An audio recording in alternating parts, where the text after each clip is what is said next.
കാവ്യ ദിലീപിൻ്റെ ഇപ്പോഴത്തെ ഭാര്യയാണ്. മഞ്ജു വാര്യർ ദിലീപിൻ്റെ മുൻ ഭാര്യയാണ്. ഈ രണ്ടുപേരെയും കുറിച്ച് ഞാനൊരു വീഡിയോ കിട്ടി. ഇവരിൽ ആരാണ് നല്ലത് എന്നതിൽ ഒരു വീഡിയോ ചെയ്തു. സ്വാഭാവികമായിട്ടും ഞാൻ പറയേണ്ട, നിങ്ങൾ വിചാരിച്ച പേര് മഞ്ജു വാര്യർ എന്നായിരിക്കും. എനിക്ക് മനസ്സിലായിട്ടുണ്ട്. കാരണം മഞ്ജു വാര്യർക്ക് വേണ്ടിയാണ് സപ്പോർട്ട് കുറേ വീഡിയോകൾ നമ്മൾ ചെയ്തിട്ടുള്ളത്. പക്ഷേ ഞാൻ അവിടെ സപ്പോർട്ട് ചെയ്ത് സംസാരിച്ചത് നല്ല കഥാപാത്രം, നല്ല സ്വഭാവ നിലയ്ക്ക്, നല്ല പെരുമാറ്റം, നല്ല രീതിക്ക് ചെയ്ത് കാവ്യമാധവനെയാണ്.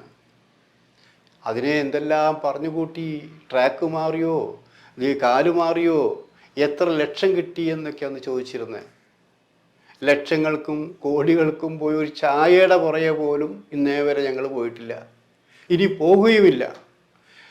സത്യമായിട്ട് പറയാനുള്ള ഒരവകാശം, അധികാരം എനിക്കുണ്ട്. ഈ രണ്ടു പേരുള്ള വ്യത്യാസം ഞാൻ പറഞ്ഞു. എന്തുകൊണ്ട് മഞ്ജു വാര്യർ കാവ്യക്കൊപ്പം എത്തിയില്ല?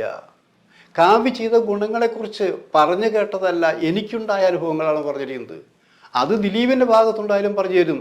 ദിലീപ് കേസിൽപ്പെട്ടു, 8-ാം പ്രതി ആയി എന്ന് വിചാരിച്ചിട്ട് ദിലീപിൻ്റെ ക്വാളിറ്റി ഞാൻ കാണാതിരിക്കില്ല. കാരണം അയാൾ സിനിമാ നടനാണ്, നിർമ്മാതാവാണ്.